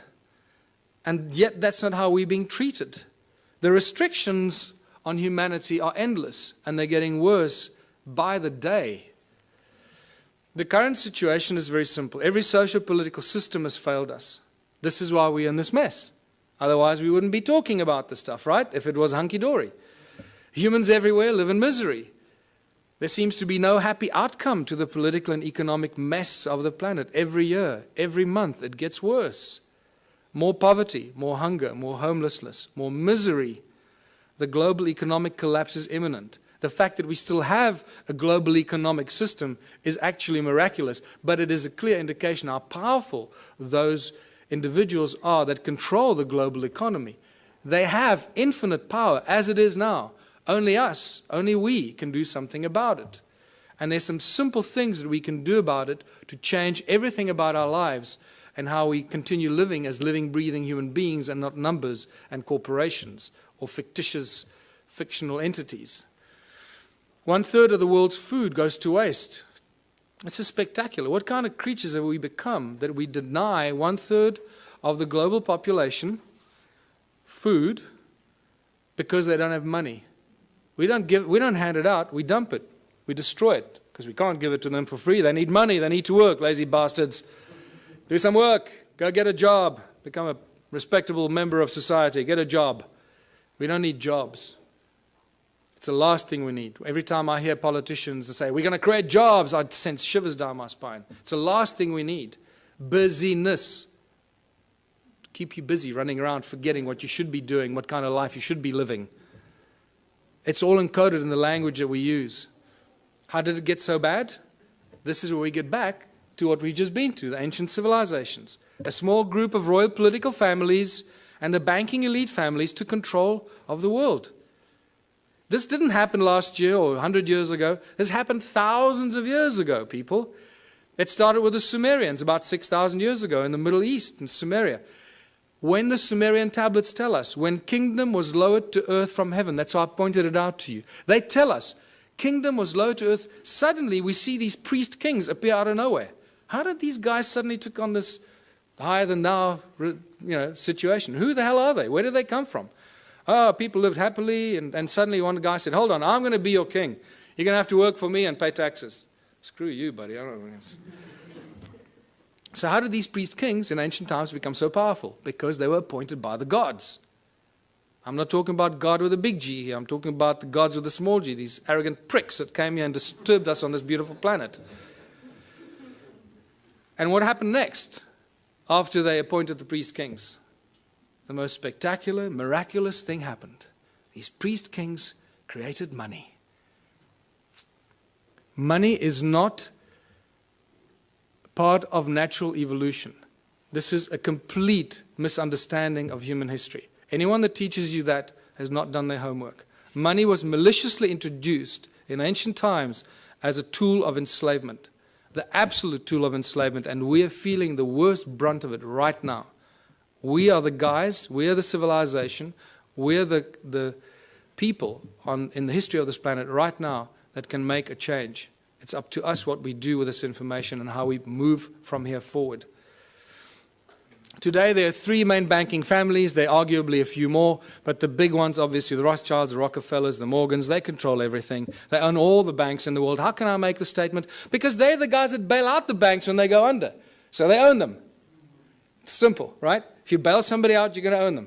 And you're not going to bail something out that you don't own, or at least that you don't control. So the World Bank, the IMF, the BI, the Bank of International Settlement in Basel, Switzerland, most people aren't even aware that there's a thing called the Bank of International Settlement. When they discover this, what? Wow, that's amazing. I hope they're good people. Can't they give us a loan?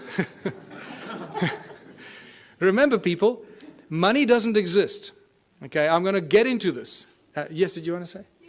What I don't understand is, you now say all the past history was rubbish and it was all evil, but still you want the role for government and president. I don't understand it. So okay. You believe in the system, but everything else is rubbish. No. I don't. No. Well, that's what you're actually saying. No. You're getting the wrong end of the stick. We created the, yes, you are. We created the Ubuntu Liberation Movement. I'm going through it now. Just hold on. You'll understand where I'm going with this. Okay. There's going to be another point in time to ask questions. Okay. I discuss this because this is quite central for our understanding of who we are. Yeah. Okay.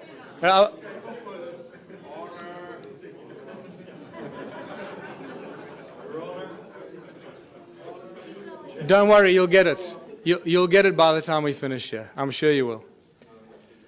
The banking families own the world. It's simple as that. If you don't believe that, then you also haven't done your homework. So all the discussions we've been having, and I've been going into many of these discussions, money keeps coming up all the time. But remember, money doesn't exist. Money is just empty promises. There is no thing as money. In fact, for those of you that know, I've been actively involved in legal cases in South Africa against the banks. Not just the banks, against the central bank, the South African Reserve Bank, the Minister of Finance as well. I've even opened up a constitutional court case against the banks, the Minister of Finance, and the Reserve Bank, which had an interesting ending. If we have time, we can talk about that. But it doesn't stop. 2 years ago, myself and a small group of other people, mostly Scott Kundell, started asking the banks certain questions. And we couldn't get answers out of them. And then we started doing research and realizing how it all works. And for the fractional reserve system, you all know that, or you should know that. And the fact that money doesn't exist. In fact, in the South African Bank Act, to my horror of horrors, and I was in court, and I was doing research to stand up and defend myself, because the only way we can do this is when you stand up in court and defend yourself. So we didn't use lawyers. I went there and I stood and defended myself against the most, highest paid lawyers money can buy. And not just one of them. I was alone in the court against a judge that you have to call my lord and bow down when you walk into the court, my lord. And you start realizing the cabal, ritualistic club that these people belong to. It's spectacular. They wear black robes. And you go there and call it my lord, my lord. I thought I was going to cause trouble at first, but then I bit my tongue and I didn't do that. But what I found is that in the Bank Act in South Africa, and I'm sure the same goes for the rest of the world, there is no definition for the word money. There is, however, a definition for bills of exchange, promissory notes, and negotiable instruments. And I realized the banks don't work with money. The banks work with promissory notes, bills of exchange, and negotiable instrument. And those are called liquid because they have value. They are the liquid, valuable instruments, negotiable instruments, that banks work with behind the scenes. And this becomes really exciting and interesting. So we started realizing we could create promissory notes and bills of exchange and liquid negotiable instruments as soon as they have our signature on it. And we started doing some of this, just causing trouble. Anyway, it didn't get us very far because the judges didn't understand this at all. They thought we were just causing trouble with the courts. But nevertheless, what we managed to do in the 3 Supreme Court cases that I defended myself against these banksters, we managed to get very important things out of the lawyers or the bankers. They admitted to everything we accused them of. We accuse them of breaking the contract law because they don't have what they pretend to loan. They don't have the money. Remember, in contract law, you can't lend something that you do not possess. So that was one of our arguments. So we said, well, the banks aren't actually banks because they don't own any money. And they admitted, yes, no, we don't own any money. So, okay, great. Judge, did you get that? And then we said, well, that means that you're an agent and you're not a banker, so you can't charge interest and you can't come after me because the contract is null and void. And then we realized that they securitize your signature. They sell every document you have, every document you sign with your signature on it and has a value on it is sold in a process called securitization. And this is a global industry. Global banking industry works with securitization. And they're very proud of it. They publish the securitization information on their websites. But then when you argue securitization in court, they deny it. They say, no, we don't know what you're talking about. No. And the judges don't go and do their homework because the judges are so blinded by the banks and the lawyers, they just follow.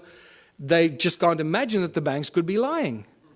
So they agree that they practice securitization. Well, first of all, they denied that there is anything called securitization. They accused us of being fanciful and making things up, and that they didn't have money to lend.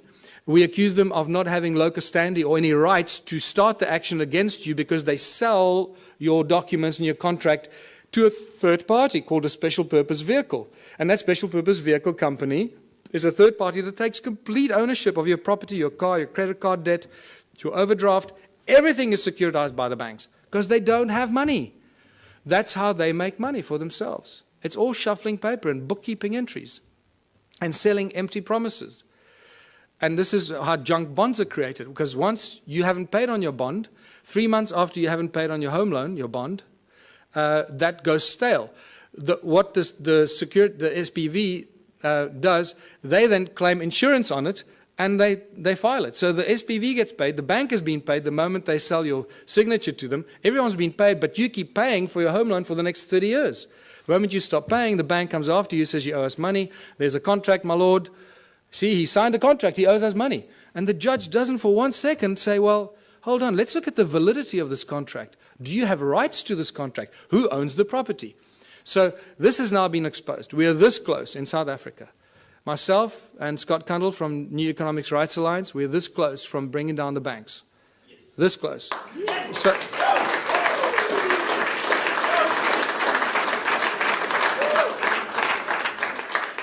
because they're just lying thieves. What you're talking about, the global banking industry, people, is nothing more than the largest legalized organized crime syndicate. That's what it is. So they're a bunch of criminals. We've got to do something about it to stop it. So I've got 2 cases against the banks now. One of 5 counts of fraud, which they haven't argued any of the points. They've argued why I'm claiming all the money that I'm claiming. They're not arguing any of the points. And Scott Kundle has got a case with New Economics Rights Alliance, which has become the 3rd largest non-profit organization in South Africa in the last 6 months, about 160,000 members. He's launched a case of unconstitutionality against all the banks.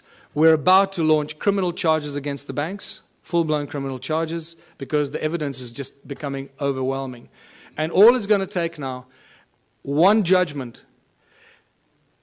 If there are any mathematicians here, you can see the complete insaneness of this. Out of thousands and thousands and thousands of court cases, people against banks, not one person has ever won a case against the banks. Just think about that. Clearly, this is stacked in favor of the banks. Clearly. And the judges are either paid off or they're too stupid to understand what's going on. But things have changed. We have a few situations in South Africa. We've had small victories where the banks withdrew. This is how clever they are. They withdraw before they get a judgment, or they abandon. So there isn't a precedent on the record. So you can't then go and argue the precedent. So they're very clever with this. But we're going to force them into a judgment because of what we're doing. And it's just going to take that first judgment and then it's all over. The entire global banking system works on the same principles, and it's just going to be a domino effect. And we'll do what Iceland did, hopefully. Just reverse all the mortgage loans, reverse all the car loans, credit card, just, Just reverse everything, because these thugs have stolen trillions from us and make us their slaves. And that's exactly what they do.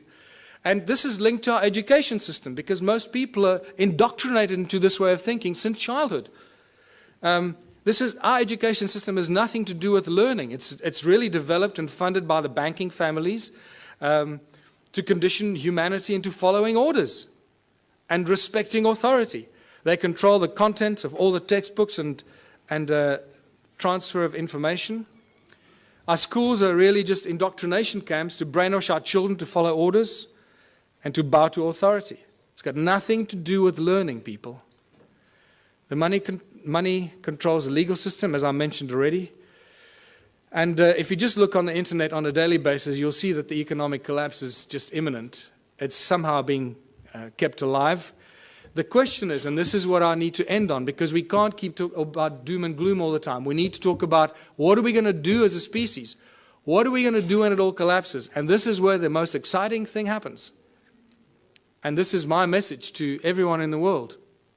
This is where the true humanity shines, and we realize how beautifully we can survive without money. We have to find a new system, because this system is broken. It doesn't work.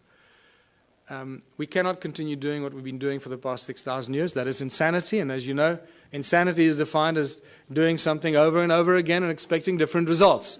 So hopefully after 6,000 years we now have learned. Don't try and fix the current system. Change it completely. What is the one thing that we can do to change it? You know what that is. And this is where the Ubuntu Liberation Movement comes in. Join the movement. Realize it's a movement about higher consciousness. It's about breaking all the norms that we've been conditioned to believe, standing up to authority, and taking back what belongs to us, living, breathing human beings. The Ubuntu contribution system, I called it contributionism in 2005 when I first started writing about it. Completely new social structure, abundance for all. It's based on ancient knowledge when they didn't have money, where everyone contributes their natural talents or acquired skills for the greatest benefit of all in the community. It's a simple system. It comes with a lot of questions because we're so poisoned by capitalism, consumerism. Raises many questions instantly, but I've been through this thousands and thousands of times. I can already tell you what you're thinking, and I'm going to tell you what you're thinking just now. It goes back to the African roots called Ubuntu.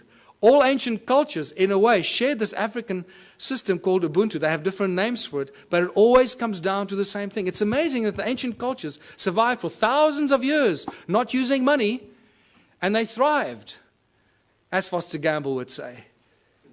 And they had a similar philosophy. If it's not good for everyone, it's no good at all. And that is a beautiful philosophy that I'd like to share with everybody, because I don't want to do anybody harm. And I don't want to do anything that's going to harm anyone because it does me good. I'm not interested in doing that. And this is why the whole Ubuntu contributionism system, the Ubuntu movement, is a movement of higher consciousness. It is for people moving into a new age, a new era of higher consciousness. Exactly that. So that's the virus we want to inject into the South African Parliament. Higher consciousness. Not because I want to run for president. In fact, if by some miracle I became president, and this was a question that was asked me in Durban last weekend at our first public meeting. So what are you going to do if you become president? I said, well, the first thing I'll do is I'll dissolve the government. Just dissolve the whole government. Just dismantle it. And give the power to the people, wherever they are, to start their own local communities. Rewrite the laws. The laws we have are not written for the people, they're written for the corporations. Inalienable rights, this is what I need to remind people of. And this is beautiful, because this is part of the ANC's Freedom Charter that they stood for over 100 years. Now, it's been very conveniently forgotten. And this has become the new Freedom Charter for the Ubuntu movement. The country belongs to the people. The land belongs to its people. The water, the minerals, the airwaves, doesn't belong to Vodafone, it belongs to the people. The forests and everything in the country belongs to the people. Yeah. The land in China belongs to the people, and they should do exactly the same. This applies to every country, people. It does not belong to the government or any large corporation that has laid claim to it. And when you read this statement, you realize that we've appointed our leaders to be our servants, but they're not serving us. We appointed them to do the best for us, not for them. So whatever we want and we need as a people, they should be doing for us. Is that happening? No. The opposite is happening. So what has happened here? The government is not serving the people. The only conclusion we can reach is that they're serving themselves and the corporations that fund them. They've turned the people into their slaves. The government and large corporations have stolen the country from its people. It's as simple as that. We've become the slaves, and unless we do something about it, it stops. How do we know this? In South Africa, I don't know about these countries. I believe the European countries, how it works now. I haven't done that research because I'm focusing there. The government of South Africa and the Republic of South Africa are both registered as two separate corporations on the US Securities Exchange. So they're corporations that trade us as commodities. Every week, new laws are passed. In every country, I guess. In South Africa, it's published in the government gazette. Nobody knows where to get it, how to read it, what it means, but they publish it in the government gazette and they get away with it. You see, it was published. You didn't object, so now it's a new law. That's how they get away with it. But every week, they publish new laws that we don't understand and we don't want. Our laws protect the corporations. They do not serve the people. Corporations have more rights than living, breathing human beings. I've witnessed this in my own presence in court on 3 occasions. And the fun gets better every day. Because, you know, for those of you that have been following some of what I've been doing, 2 weeks ago, our legal advisor, Raymond Dix, was attacked in his house by 10 armed men, tied up and held at gunpoint for 3.5 hours while they ransacked his office, his home office. They made it look like a robbery, but when they left and very carefully removed his computer, his hard drive, his backup hard drive, and his secondary hidden backup hard drive, which they knew exactly where it was, they left with only 2 other things. The legal files pertaining to my actions against the courts, the banks, and Scott Kundle's files, New Economics Rights Alliance, the Ubuntu movement, my movement, and New Economics Rights Alliance. Those are the only files, legal files that disappeared. So it's very clear what's going on here. The banks hit us where it hurts most, that our nerve center removed all our research, documentation, and files, but we had backups elsewhere.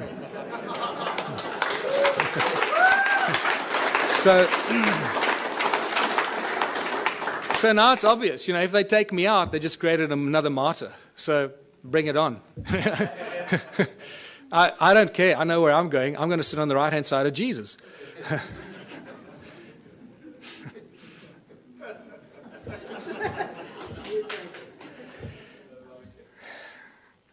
We need a whole new legal system written for the people, by the people, not by the corporations and the governments that want to schneid the people into the ground. Everything in South Africa and in other countries belongs to the people. Eskom, for example, is the electricity supply giant that supplies most of Africa with electricity. All the installations of Eskom belong to the people. The coal they use that they get out of the ground to charge us for the electricity belongs to the people because the coal belongs to the people. Sasol is the coal to liquid petroleum company that was paid for by the taxpayer. The technology was developed from German technology in the 1920s.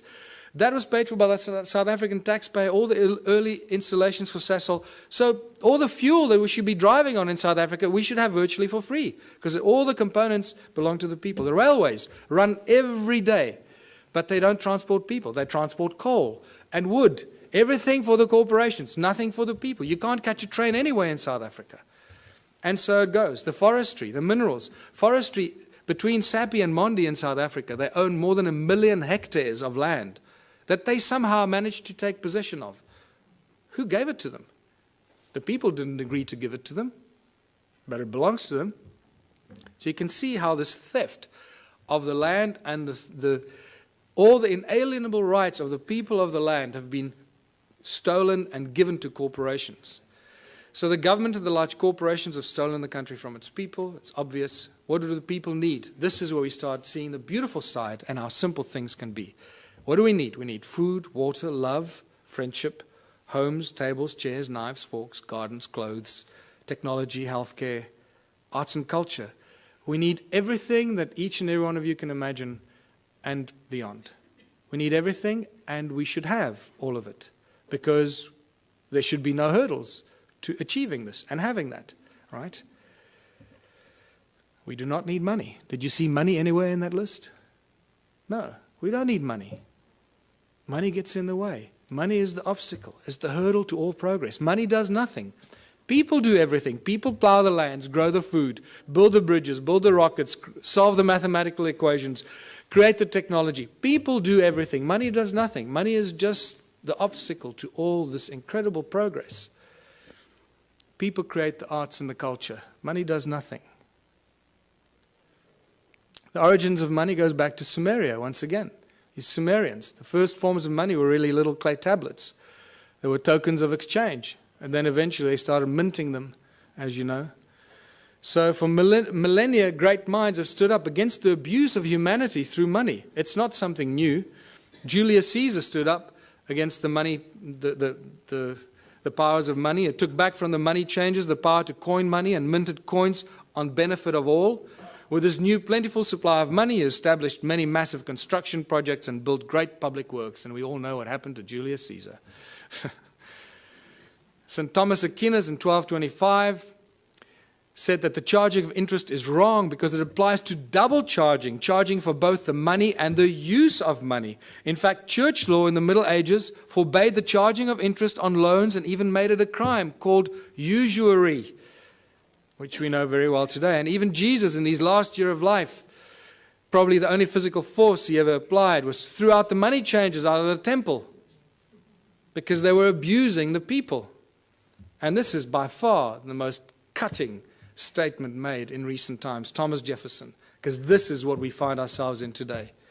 I believe that banking institutions are more dangerous to our liberties than standing armies. If the American people ever allow private banks, remember all our banks in the world, virtually all the banks are private banks, private corporations, whose interest is making profit at all cost. So if the American people ever allow private banks to control the issue of their currency, first by inflation, then by deflation, the banks and the corporations that will grow up around the banks will drive the people of all property until their children wake up homeless on the continent their fathers conquered. That's where we are standing today. All over the world, this is the situation we're in. Money is the obstacle to all progress. It does nothing for society. It is the absolute tool of control by those that control the issue and the printing of money. That's why when I say they own the world, they do. They literally, physically own the world in each of one of our asses. It prevents the natural flow of free energy. And that is very important to this weekend's activities here. Money prevents the natural flow of free energy. So I beg you, everyone present here, remember, it's about free energy, not I'm going to make $1 billion out of this energy. Give it away for free. It'll come back to you in ways you cannot imagine. Do that one thing for humanity. If you find any source of free energy, don't try and make zillions out of it. It will kill you or they will kill you before you can get it out there. Money is the primary cause for the 7 deadly sins. We all know the 7 deadly sins, or have we forgotten them already?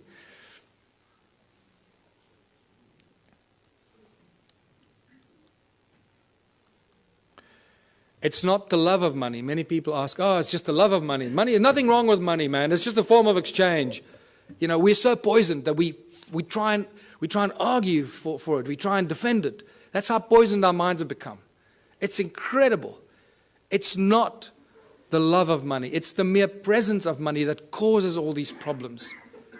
If you take money out of the system, all this stuff suddenly and miraculously vanishes. So what is the solution? If it's the mere presence of money or the love of money, of all of the above, what are we going to do to solve the problem? The answer is so blatantly obvious.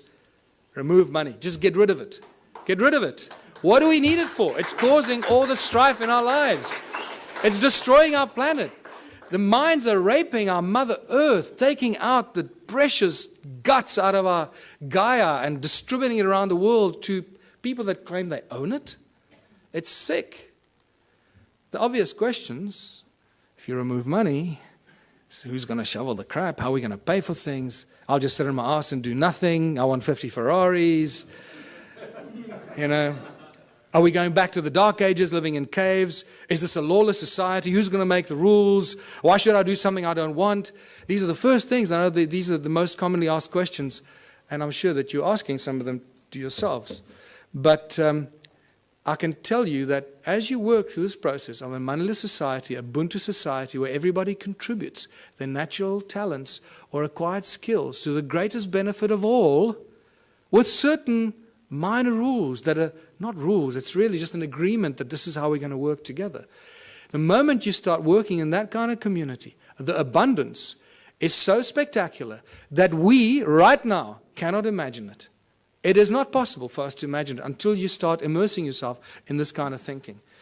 And I call these the Ubuntu communities, as I said, where everyone contributes their natural talents or acquired skills for the greater benefit of all in the community. A new social structure for a new world and a new age. Abundance for all beyond our wildest belief. There are 5 mantras, 5 key points to the Ubuntu society. And it's not barter or trade. Everybody often jumps, and a lot of people jump to the conclusion, think, oh, let's go back to barter. No. He who has more to barter or trade will eventually rule the roost. So you can't go to that system. If you have nothing to trade, what are you going to say? Well, I got nothing to trade, so I'll have to, kiss your butt. No. So the Ubuntu contribution mantra is the 5 points. No money, no barter, no trade, no value attached to anything greater or lesser than anything else. Because why? Each one of our contributions should be and is equally valuable. If you start telling, well, I'm a doctor, my time is more valuable than yours, you're barking up the wrong tree, brother. Okay. So, and the final one, where everyone contributes for the greater benefit of all in the community, because that is how you get rewarded. You get rewarded by the recognition of the people in your community. Isn't that the highest reward everybody wants and is trying to buy with money, is recognition and respect of others? In essence, ultimately, that's what most people really want, is just to be loved and recognized for what they've done. And they think they can use money to do that. And then when they make a lot of money, they get zillions in the bank, then they suddenly realize, oh, well, nobody loves me anymore. They all want to take my money. So let me spend my money and then people will love me. And that's generally what happens when they start paying for things and people love them more, when they start giving it away. So, united Ubuntu communities. In unity we thrive, and anything is possible. Anything is possible. A world without money. There's no crime, no envy, no gluttony, no greed, no hoarding, no hierarchy. And the whole Ubuntu, the Ubuntu movement and the Ubuntu party has no hierarchy.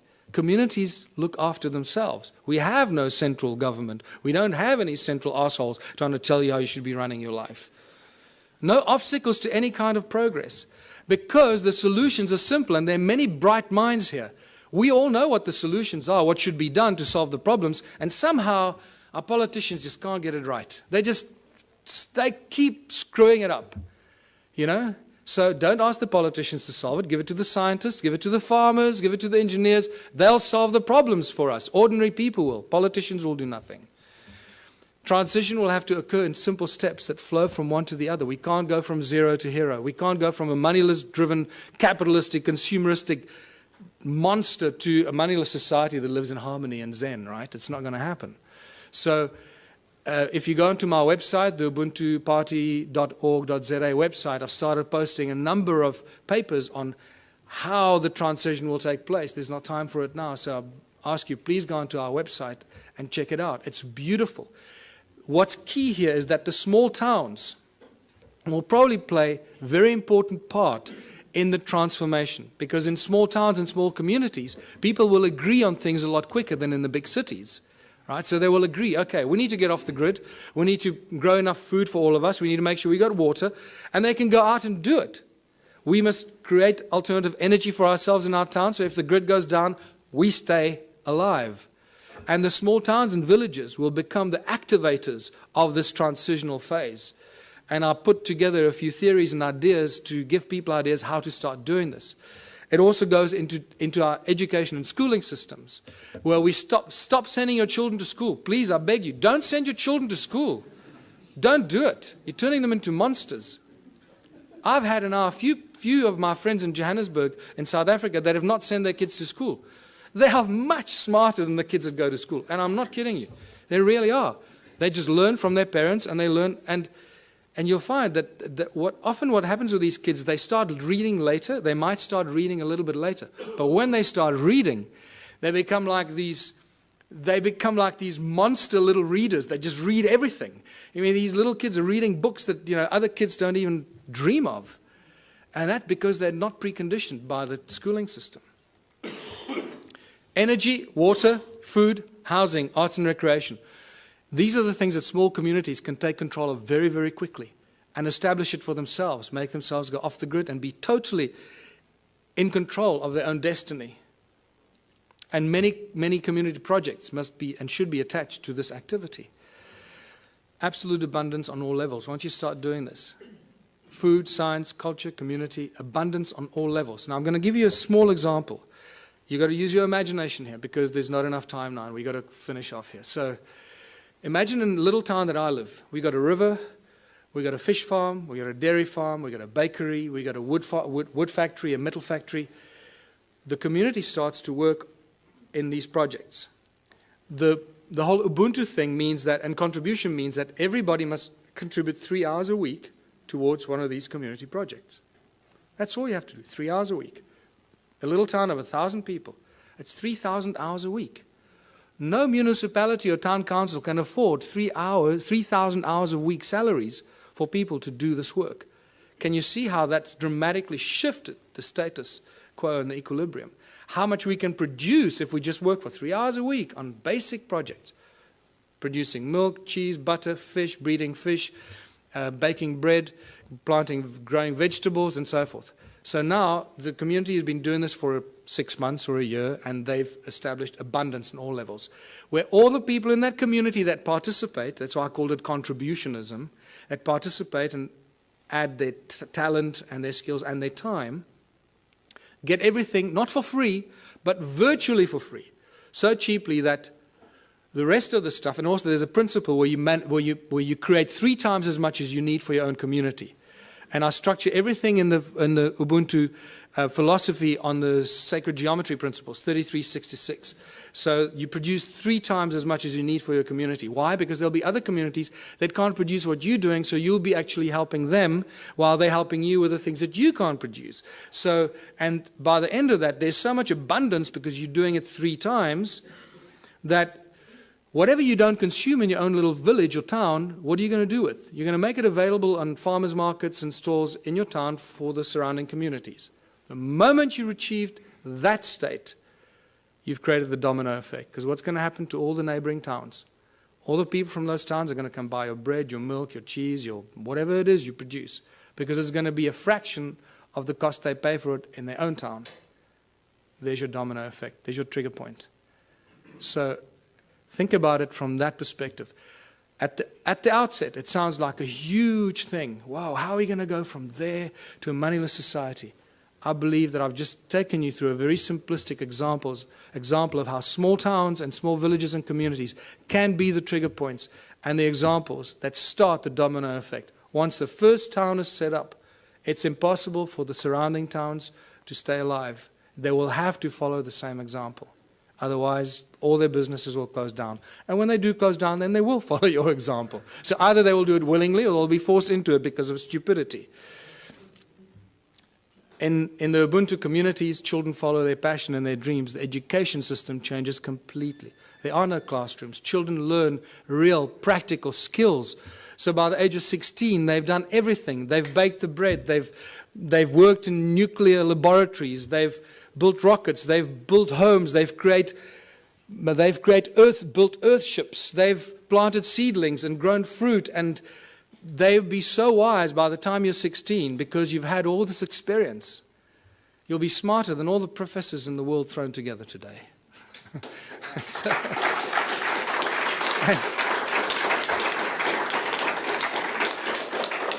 take any school leaver today, put them on a farm, put them anywhere into a practical solution. What can a person with a high school diploma do today? Absolutely nothing. We're useless to society. That's what they've created. Can you see the brilliance in their plan? They are so smart, these people. They. That's us, right? So we are so smart that we're doing this to ourselves, right? Where we create our children, turn our children into these little, we lock them up in jails for 12 years, most precious years of their life, and then throw them out to start all over again and be totally open to manipulation and control. So master teachers, only when a community decides that you're a master shoemaker, or you're a master rocket scientist, or you're a master baker, or a master this, only the community can decide who they will allow to teach their children. Isn't that a better system than teachers that go and get some diploma and they're real assholes and they teach your child? You go, God, how can that? I'm not going to let the teacher teach my child. The community will have the final say. So when I say decentralized government, that's how fine it becomes. The community chooses who their master teachers are, the people that they have respect for, and the people that they honor for their capacity and their ability. And this is how we grow, how we build Ubuntu communities, because only out of unity comes infinite diversity and abundance. Only out of unity. Anything else is a futile exercise that will bring us back to the same point at some future point in time. So I'm going to end here, because this is the end. Join the Ubuntu Liberation Movement. It's not just a South African entity. We've had various people around the world say to us, can we start the same thing in wherever? Yes. Go online. Start the same thing. Use all the material I've published. Put it out there. Share it with everybody. And become part of this transitional phase. And thank you for listening. I hope I gave you some food for thought.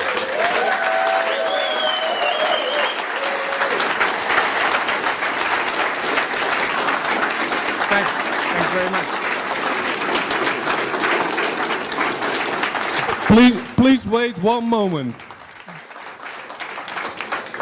People are coming up to me and asking me, what can we do after the conference? Now, one of the things we can do after the conference, Michael needs exposure, big time. We need a buzz going around.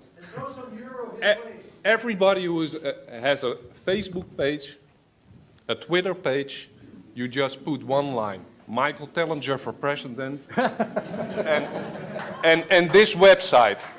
People are going to pick it up sooner or later on the internet, and it's going to be recycled, recycled, recycled, recycled. It's safer, we're going to get the word out, and the ball is going to roll. Okay. Thank you. This was the